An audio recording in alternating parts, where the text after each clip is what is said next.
On the day of my grand wedding with Xie Yan, a disheveled woman clutching an infant stumbled into the scene, her cries piercing the air. Furrowing my brows, I was about to gesture for the servants to escort her away when a few lines of strange text suddenly materialized before my eyes. What the hell?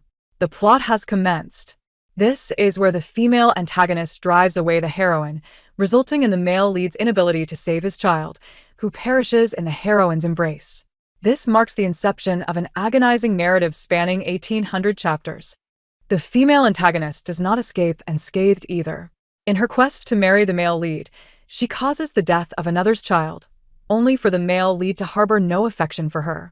Their wedding night is attended by a stable hand, and she is coerced into bearing 3 children, each of whom meets a tragic end before her very eyes, culminating in a gratifying conclusion. How dare the female antagonist mock the heroine for lacking a prestigious lineage? Ultimately, her entire family faces exile and meets gruesome fates, truly a fitting retribution. A jolt of realization surged through me as I abruptly turned my gaze towards Xie Yan. He remained frozen in place, his eyes flitting between the woman and the child, his lips moving slightly, yet he uttered not a single word. I regarded him for a moment, then unexpectedly laughed.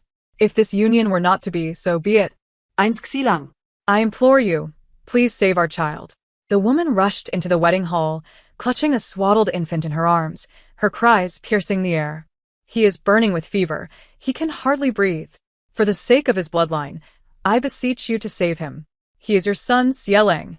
Before I could comprehend the situation, the crimson silk in my hand tightened, and Xie Yan had already released it, instinctively rushing towards the woman, urgently asking, "Let me see. What is wrong with the child?" The woman, overcome with grief, clutched the infant closer to her chest, incoherently repeating, "He is burning up. I truly do not know what to do. Only you can save him." My brow furrowed. If the child was indeed gravely ill, why had she not sought medical aid, but instead chosen to entangle herself here in the wedding hall? As I pondered this, the bizarre script reappeared before my eyes, even more chaotic than before. How has the plot changed? Shouldn't the villainess have chased them away by now? 1. Where is the promised malicious villainess? This development is amiss. It must have been altered. The trend now is against purely malevolent characters. They all require some inner turmoil. But no matter the changes, the child's high fever is real. Help! I cannot bear to witness this. I closed my eyes, suppressing the tumultuous waves within me. Regardless of whether the strange script was real or not, if Xie Yan were to abandon the room full of guests, to forsake me and leave, my family would be utterly disgraced, forever unable to hold our heads high. Contemplating this, I suddenly lifted my hand and threw off my veil. The crimson silk fell to the ground, and the sharp intake of breath from the assembled guests was unmistakable. Without regard for their reactions, I fixed my gaze upon Xie Yan and demanded, "Who is she? What is the matter with the child?" Whispers filled the hall. Xie Yan's expression stiffened, his gaze evasive, and he finally managed to utter, "Her name is Jiang Wanfeng. She is an old acquaintance of mine. This child is indeed my blood." Having said that, he turned to me anxiously. "Lingxi, I promise to explain everything later, but the child is in dire straits. I cannot stand by and do nothing." As he spoke, he actually intended to embrace the woman and turn to leave. Stop. I stepped forward, blocking his path, my voice suddenly turning icy. "Xie Yan, today we are wed by imperial decree. If you step out of this hall now, it would be a blatant act of defiance against the emperor's command, an affront to the crown. Can your family bear the consequences?" Xie Yan's steps froze, his face paling. The script before me began to flutter wildly again. I told you, the villainess never changes her ways. But this time she has learned to wield imperial power against him. But the child is truly on the brink of death. Can we not save the child first? The male lead is in a difficult position, and the female lead is suffering greatly. Isn't the villainess's interference too blatant? Just dragging out the plot? Never mind, I'll watch a little longer. I'm curious to see what other tricks she has up her sleeve. Ignoring the chaotic script, I fixed my gaze on Xie Yan, asking each word deliberately. "I will ask you one last time. Will you proceed with the marriage today or not? Will you stay? Or will you leave?" In truth, I cared little for whether Xie Yan stayed or departed. What I desired was for all the guests to clearly see it was he, Xie Qingyan, who was betraying his vows. And it was the Marquis's household that owed a debt to the Shin family. The one deserving of scorn should never be me. Xie Qingyan's face turned a shade of iron, his lips moved, but he could not find his voice. I let out a cold laugh, sweeping my gaze across the assembly. My voice clear and sharp. Young Master Xie, if you step out of this door today, it will be your family's betrayal of the crown, an affront to the emperor. I, Shen family's daughter, have committed no wrongdoing. Thus, the blame for this broken engagement must rest solely upon your shoulders. Should the emperor's wrath be kindled, do not involve my family in the slightest. Whispers spread through the crowd. The Marquis's face alternated between shades of green and white, and finally, he slammed his hand on the table, rising abruptly, and shouted, "Rebellious son, do not delay the ceremony any longer." But Jiang Wanfeng had knelt on the ground, pleading with the Marquis, "My lord, I beseech you, for the sake of the child who bears the Xie family blood, please save him. He is your grandson." At these words, Xie Qingyan seemed to be pierced by a sudden pain, his eyes reddening as he shouted at his father, "Father, the child is indeed my flesh and blood. Can you bear to watch him die?" He then turned to me, his eyes filled with reproach. "Shenlingxi, I had thought you to be cultured and reasonable, yet you are so cold-blooded and heartless that you can stand by while a dying infant is left to perish." After speaking, he seemed to realize the absurdity of his words and softened his tone. "Lingxi, I truly owe you an apology for today's events. However, this marriage must occur eventually, merely postponed by a few days. You should be more magnanimous so that we can all coexist harmoniously in the future." I laughed in exasperation. "Young Master Xie, you never once mentioned your mistress and illegitimate child before the wedding. This is already deception. If you do not provide me with a satisfactory explanation today, this marriage may indeed not proceed." The guests began to murmur. The legitimate wife has not even entered the household, yet the illegitimate child has already been brought forth. How will Miss Shin navigate this situation in the future? The Marquis's household has indeed acted improperly. The emperor himself bestowed this marriage. Now that it has turned into such a spectacle, does it not disregard the dignity of the imperial family? Hearing the murmurs around him, the Marquis's complexion shifted from green to white, beads of sweat forming on his brow. He glared at Xie Qingyan, admonishing, "Rebellious son, matters of marriage are not to be trifled with. Return at once to complete the ceremony. The remaining issues can be discussed later." However, Xie Qingyan, provoked by this relentless pressure, his eyes aflame with fury, fiercely shook off his sleeves and shouted, "Discuss? What is there to discuss? You all are forcing me to marry someone I do not love, yet expect me to watch my own flesh and blood die before my eyes? Is this what you want? I tell you, I have no feelings for Shenlingxi. The one I truly love is Wanfeng. The child is also Wanfeng's and mine. As for Shenlingxi, whoever wishes to marry her may do so. If not, then father, why not marry her yourself?" In the ensuing uproar, the Marquis trembled with rage. The script before me began to swirl once more.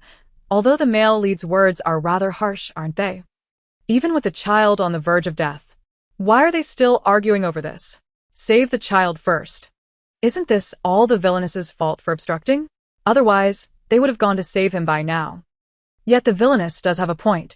In ancient times, being publicly jilted could truly lead to dire consequences. If the male lead wishes to pursue true love, he must bear the responsibility of breaking off the engagement.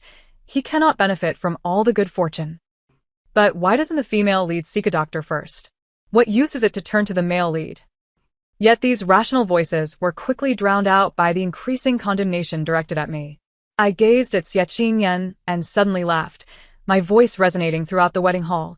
Since young Master Xie has his heart set elsewhere, I shall not be the villain who tears apart a union. This marriage was bestowed upon the Xie and Shin families by the emperor, and it was never stipulated that it must be young Master Xie alone. I turned my gaze towards a quiet figure clad in dark garments seated in the corner, and declared loudly, "Since the legitimate son is unwilling, let us choose another. I wish to marry the Xie family's illegitimate son, Xie Jichen." In that instant, silence fell over the hall. All eyes turned toward the young man in dark clothing, who had remained discreetly in the shadows. He looked up in astonishment, revealing a pale, slender face. The script before me erupted. What the heck? A shocking twist. A new groom on the spot. Is this the plot I can enjoy for free? I inexplicably find the villainess somewhat impressive. What is going on? Siejichan. That sickly illegitimate son? The villainess has a sharp eye. I heard he will eventually turn dark and stand against the male lead. Though the male lead is indeed lacking today, this illegitimate son does not seem simple. I bet 5 coins he's the hidden powerhouse. I gazed upon the swirling script. Though I did not fully understand the concepts of darkening or hidden power, I could certainly discern the implication of standing against the male lead. To be able to contend with Xie Qingyan is indeed commendable. However, my choice of Siejichan was not solely influenced by that peculiar hint. In truth, prior to our marriage, Siejichan had sought me out, subtly insinuating that Xie Qingyan was not a suitable match. Yet at that time, I paid him little heed. Firstly, the depths of noble families are unfathomable, and the competition for the title of heir is fierce. One cannot dismiss this as merely a scheme by a bastard son to ensnare his legitimate brother. Secondly, my sentiments towards Xie Qingyan were practically non-existent. This union was merely a marriage decreed by imperial edict. I never cared how many paramours he entertained outside, or whether his heart belonged to me. Maintaining a facade of glory was all that mattered. Were it not for Jiang Wantong's brazen disruption of the wedding today, and for the ominous words that suddenly manifested, I might have truly swallowed my pride and turned a blind eye. You chose him? Xin Linshi. Are you out of your mind? Xie Qingyan seemed to find this a great jest, pointing derisively at the corner. Siejichan is nothing but a hopeless invalid. Surely he won't survive this winter. You marrying him? Are you so eager to become a widow? I met his gaze, a cold smirk playing upon my lips. What of widowhood? It is far better than marrying a spineless coward. Who are you calling a coward? Xie Qingyan retorted angrily. Who do you think I am referring to? Taking a step forward, I bore down on his flushed countenance. If you truly cherished Miss Jiang, why confine her to the shadows simply because of her lowly birth? If you valued power so much that you had to marry me, then why today do you allow me, the Xin family, and your marquis to become the laughingstock of the entire capital? Xie Qingyan, you wish to have your cake and eat it too, yet are incapable of bearing the consequences. Or perhaps, seeing me choose another over you now makes you regretful? Xie Qingyan was momentarily at a loss for words. Yet, Zhang Wanyuan suddenly seized his sleeve, her voice trembling with distress. Xielang. The cries of the child are almost inaudible. He snapped back to reality, as though regaining his resolve, and declared, Xin Linshi, I shall not regret this. Whether you regret it or not, I cannot say. I hope you will not seek me out in the future. With that, he scooped up the child, taking Zhang Wanyuan by the arm, and stormed out of the wedding hall without a backward glance. The words before me began to swirl again. The male lead's actions are rather foolish. His exit was quite decisive. The rapport between the leads has plummeted. What has the screenwriter done? For the love of heaven, this is clearly a ploy to justify the female antagonist's darkening. Such a tired trope. There is surely a redemption arc ahead. The leads must have their reasons. I shall wait for the twist. I closed my eyes, inhaled deeply, and suppressed the tumult of emotions within. In a low voice, I instructed the maid beside me. Go summon my father and mother. Inform them that the Xie family has reached a conclusion, and the two families must renegotiate the marriage. Upon hearing the news, my parents arrived promptly, their expressions grim. My father immediately confronted Marquis Xie, sternly rebuking him for failing to educate his son properly, thus bringing disgrace upon the family name, and even threatening to report him to the emperor. Marquis Xie repeatedly apologized, beads of cold sweat forming on his brow. I stepped forward at the opportune moment. Father, please temper your anger. Although today's events are disheartening, it is unnecessary to let it harm the harmony between our families. Turning to Marquis Xie, I continued. Marquis, since the emperor himself has bestowed this marriage, if we were to annul it today, it would be difficult to explain. In my view, changing the groom is the most prudent course of action. Marquis Xie's expression shifted, finally gritting his teeth. Let it be as you say. I nodded and reminded him. However, the daughter of the Xin family can only marry the heir of the Xie family. Marquis Xie was taken aback, then quickly grasped the implication of my words. His eyes flickered with struggle before he responded. Very well. I shall immediately petition the emperor to deprive that unworthy son of his title and establish Ji-chan as the heir. The words before me swirled once more. The main plot has collapsed? In the original text, the heir was always Xie Qingyan. A classic trope. Surely this is to torment the male lead. He will reclaim it later. Am I the only one who wants to see the female antagonist and the villain become a couple? They would make such a compelling duo. Reclaim it? The things I have seized shall not be returned. Skimming past the tumultuous text, I approached Xie Ji-chan directly. His pallid face revealed no emotions, save for the depths of his eyes, which gazed at me silently. Xie Ji-chan, I met his gaze and asked clearly, "Do you wish to marry me?" Xie Ji-chan raised his eyes to meet mine, and deep within, a current stirred, ultimately crystallizing into a clear response. I am willing. All the formalities were readily available. It was merely a matter of changing the groom. The ceremony concluded, and that very night, news of Xie Qingyan's elopement spread throughout the capital. Everyone speculated where this desperate couple would flee. To everyone's surprise, the next day, during the tea ceremony, Xie Qingyan returned with Jiang Wanyuan. He addressed the stern-faced elders with fervor. Yesterday, I was in the wrong, but it was all for the child. There are 3 forms of unfilial conduct, and not having descendants is the gravest. At least I have ensured the continuation of the Marquis' lineage. No one in the hall responded, who did not know that Jiang Wanyuan hailed from a brothel. Even if she were a refined courtesan, she could not hold her place in the upper echelons of society. I cleared my throat softly, my gaze sweeping over Xie Qingyan and Jiang Wanyuan, my voice low yet clear enough for all to hear. Today is the day of my tea ceremony with Ji-chan. Brother, you bring an outsider into our midst. Do you truly disregard the rules of the Marquis and my dignity? At my words, Xie Qingyan turned to me, scoffing.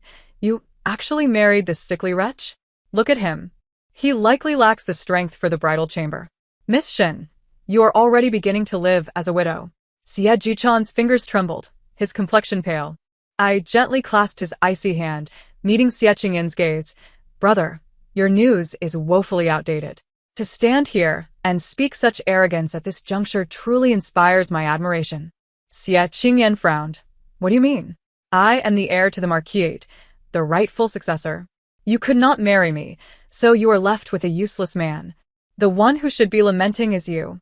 If you were wise, you would be making amends with me and Wanyuan right now. Perhaps in the future, I might even grant you a concubine's position for your shelter. Jiang Wanyuan, standing beside him, gently urged, Xiaolang, do not speak so. Sister must be feeling quite hurt. Yet her eyes betrayed a glimmer of triumph. The words before me began to swirl anew. I must say, the male lead's demeanor is quite unsightly. The female lead is equally insipid. For those above believe this. When something is amiss, there is always a reason. The male lead's actions surely have backing. Has the heir's position not been lost? Has the male lead's halo activated? Seeing these comments, I felt a sense of relief. It appeared the words before me were unaware of my clandestine arrangements. Just then, an urgent announcement echoed from outside. The imperial decree has arrived.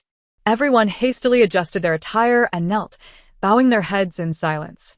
The eunuch, with a solemn demeanor, unfurled the bright yellow scroll, his sharp and clear voice resonating throughout the hall.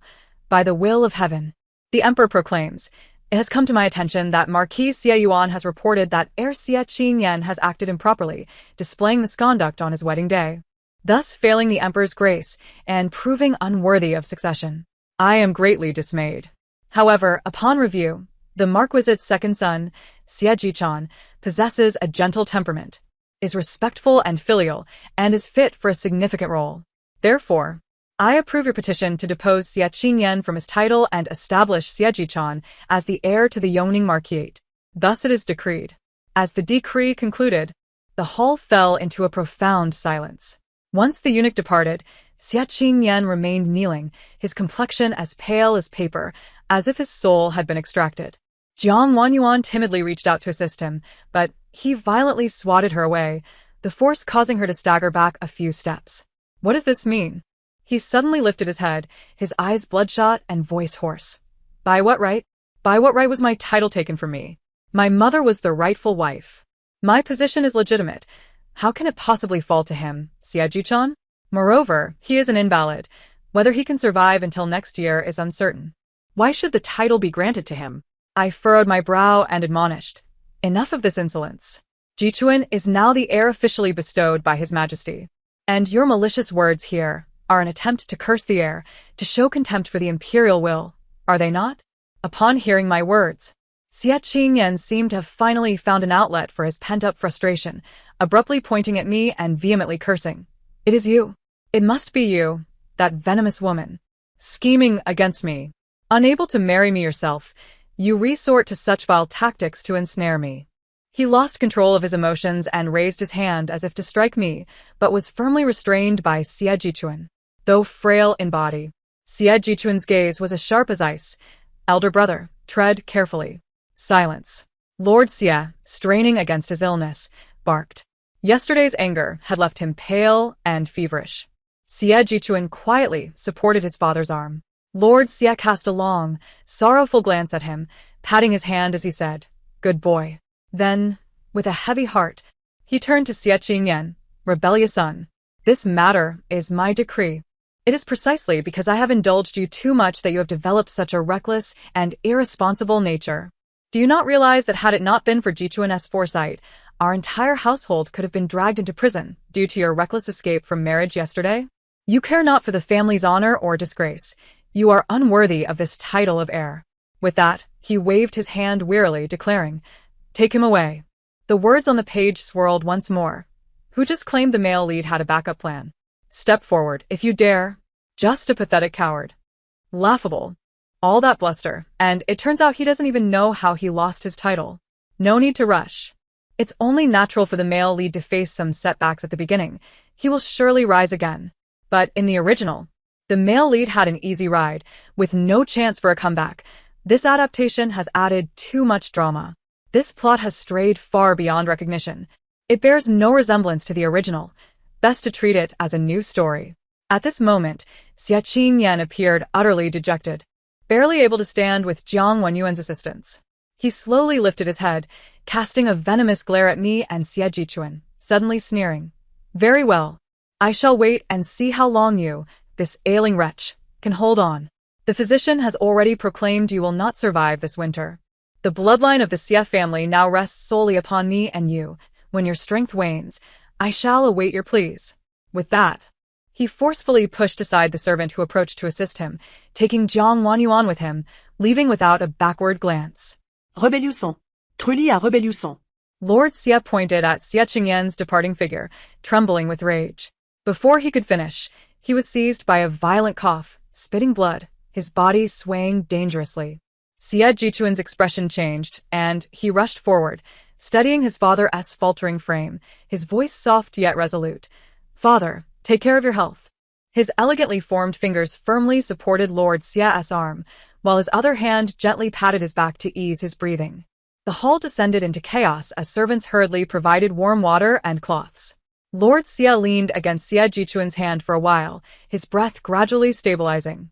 He waved his hand, his complexion pale, yet he maintained a facade of strength. "It's nothing, just an old ailment. A moment's rest will suffice." His gaze swept over the varied expressions of those present, finally resting upon me and Xie Jichuan. His weary eyes imbued with undeniable authority as he waved his hand. "Let today's matter end here. Courtesies must not be neglected. Lin Shi, Jichuan, refill the tea." Xie Jichuan and I exchanged glances, nodding slightly. The maids had already attentively prepared fresh tea. I lifted my cup, and, along with Xie Jichuan, raised it to our foreheads in the customary salute. After the tea ceremony, Xie Jichuan and I returned to the courtyard. As the door closed, sealing off the clamor outside, I could no longer resist the urge to scrutinize Xie Jichuan closely. His frame was slender, and under the flickering candlelight, his pallor appeared even more pronounced, his breathing seemingly lighter than that of an ordinary person. Although Xie Qingyan's words were venomous, they were not entirely devoid of truth. If he truly did not survive this winter, all my scheming and striving would ultimately be for another's benefit. Xie Jichuan noticed my gaze and looked up at me with a gentle smile, his eyes radiating tranquility. I pondered silently. This man possesses a gentle disposition. And should we bear offspring together, It would surely be preferable to entanglements with someone as cold-hearted as Xie Qingyan. Since we are already wed, it is best to speak plainly. Xie Jichuan, I began, my voice resonating clearly in the quiet room. Are you able to bear children? Cough. The hand he had raised to sip from his tea trembled violently, spilling most of the contents and causing him to cough. His pale cheeks suddenly flushed with a faint hue. The words on the page erupted into chaos. Is this what I'm getting for free? A bold declaration. Sister, how fierce. People in ancient times were actually quite open-minded. What happens next? I'm a distinguished VIP. Let me see. According to spoilers from the original, the antagonist is physically robust later but remains childless. Could it be that he truly cannot? Look at the way he gazes at the female lead. He must be capable. I disregarded the increasingly absurd comments and furrowed my brow. Focusing on his slight chest rising and falling with each cough, my concern deepening. Yesterday's hastily arranged marriage was unconsummated. I only need a definitive answer. If you truly cannot, I must make other plans. Before I could finish, however, Xie Jichuan abruptly ceased his coughing. He lifted his gaze to meet mine, the depths of his eyes starkly contrasting his usual sickly and gentle demeanor. Before I could react, he unexpectedly stood and swept me into his arms, striding confidently toward the bed. I was so taken aback that I lost my words, only hearing the frantic scribbles on the page. Has the VIP content been unlocked? Pay up, pay up. I'm ready to spend. How did this sickly beauty suddenly become so assertive? Who said he was incapable? Step forward and be contradicted. The next morning, I awoke feeling achy and foreign in my own body. Xie Jichuan had already risen, seated by the window with a book in hand, morning light casting a serene glow upon his still pale profile. Noticing my awakening, he set down his tome and gently inquired, "Awake now?" I beheld his slender form, recalling the events of the previous night, and an unexpected realization dawned upon me. Echoing the words from yesterday's chaotic scribbles, a profound connection. Indeed, it seemed quite fitting. Having missed a night's reading, the bizarre inscriptions had accumulated significantly. As I was attended to by the maidservants for my morning routine, I perused the myriad comments, most of which revolved around Xie Qingyan's recent turmoil. It turned out that after being reprimanded by Lord Xie, he returned to his quarters, only to be met with a resounding slap from his mother. Lady Zhao of Yongning Marquis. The words vividly depicted that scene.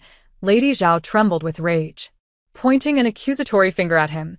All my painstaking efforts over the years have been ruined by your reckless behavior today. Do you think your position as heir is so easily secured? Do you think that frail body was a divine gift? Had it not been for my scheming to weaken him through his meals, keeping him bedridden, how could you have retained this title until now? I sought out the Shin family for you, to leverage their influence, ensuring your path to nobility would be unimpeded. And yet, you have allowed yourself to be bewitched by a courtesan, causing such disgrace at your wedding banquet. Now look, everything is in ruins. Xie Qingyan's face turned ashen. His fists clenched tightly, yet he remained speechless. Beside him, Jiang Wanyuan sobbed pitifully, tugging at his sleeve for a response, but he remained silent. Seeing this, Lady Zhao's fury intensified, turning her ire upon Jiang Wanyuan. What are you crying for? The fortunes of the Marquis household will be wept away by your tears. With your background, you are unworthy even to be a concubine to Yen'er. Do you think I cannot see your intentions? To disrupt Yenu's wedding ceremony. You wish to force him to grant you a title? Jiang Wanyuan wept even more fiercely, yet no one paid her any heed. Lady Zhao, suppressing her anger, coldly addressed Xie Qingyan. It is futile to lament the past. The pressing matter now is to seek a powerful alliance to counter Shin Linshi and reclaim the position of heir.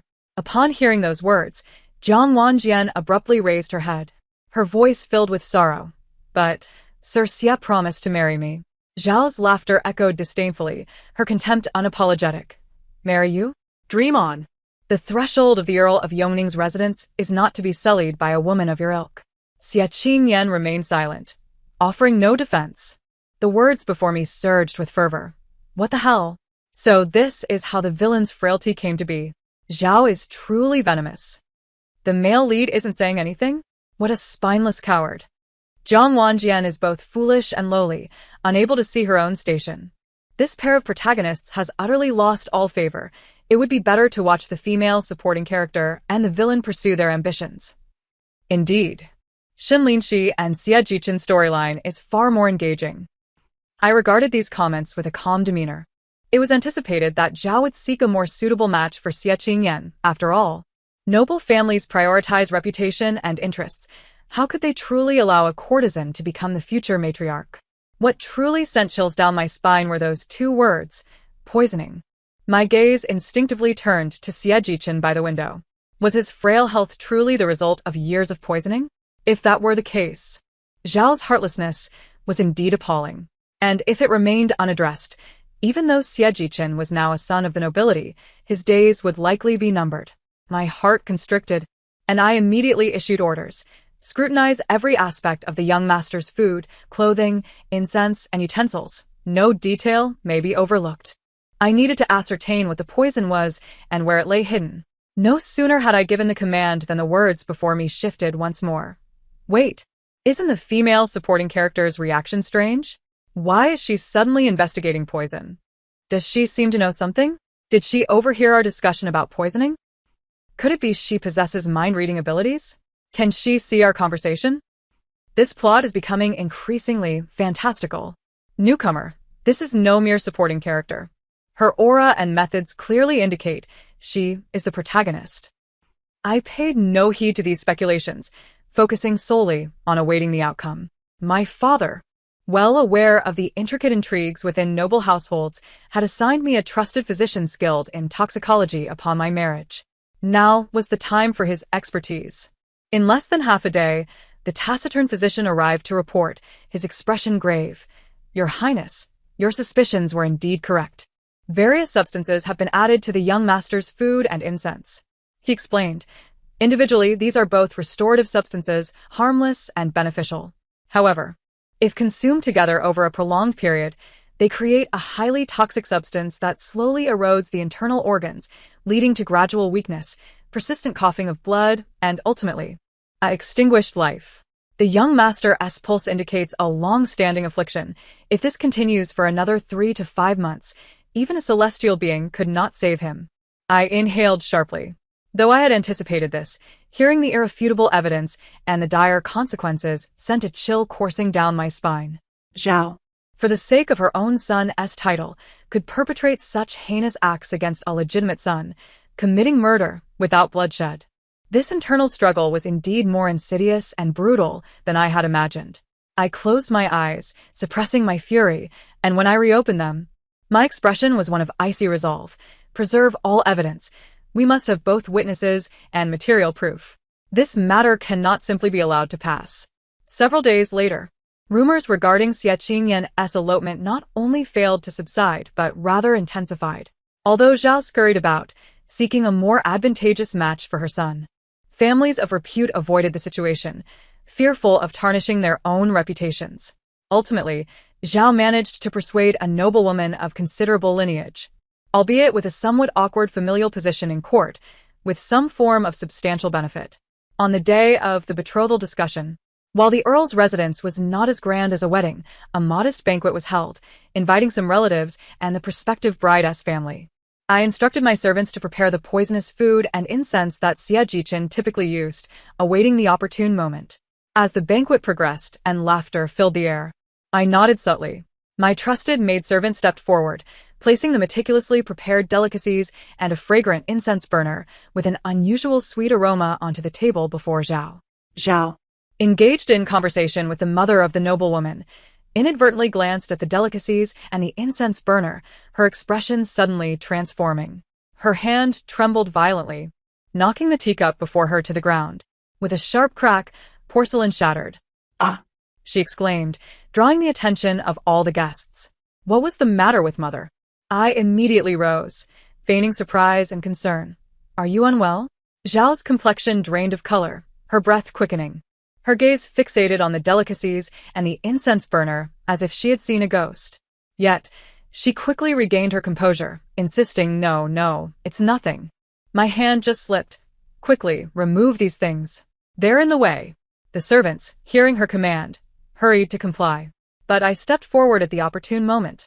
Halting their actions, my gaze resting upon the items, my tone growing increasingly gentle and concerned, my voice low yet clear enough for all to hear. Mother, please wait. Aren't these the restorative delicacies and calming incense you specifically instructed the kitchen and storeroom to prepare for Jichin daily? I have heard they are exceedingly rare and beneficial. Jichin has not shown significant improvement after using them for some time, and I wish to seize this opportunity to consult with you about any specific usage considerations. Seeing Mother react so dramatically upon encountering them, could it be that there is something amiss with these items? I furrowed my brow, adopting an expression of genuine concern, yet every word struck Zhao like a needle. Her face paled instantly, her gaze evasive, and she forced a smile. The young master's wife speaks nonsense. They are naturally the finest restorative substances. At that moment, a family elder with close ties to the imperial physician, intrigued by my words, began to examine the items carefully. Not long after, his expression changed drastically, and he stood abruptly. This red peony essence and mica cream, while separate, are indeed tonics. However, if used together over a long period, they become a deadly poison. Their properties clash, chilling to the bone, leading to gradual weakness and a coughing up of blood. Who would be so malicious as to employ such means? The room erupted in chaos. With irrefutable evidence presented before numerous relatives and betrothal guests, the Earl's face turned ashen, even with the desire to suppress this scandal. It was clear that the truth could not be concealed. He glared at Zhao, whose complexion had turned ghostly pale, nearly collapsing, his eyes filled with rage and disappointment. Ultimately, amidst the whispers and disdainful glances of the crowd, the Earl had no choice but to order the immediate removal of Zhao from her position as matriarch, confining her to the side courtyard until death took her. The words before me rushed by. Well done. A swift and decisive blow. Sister, brave and wise. This maneuver was utterly satisfying. To expose her in front of so many, the Earl could not cover it up impressive. Yet, the turmoil did not cease there.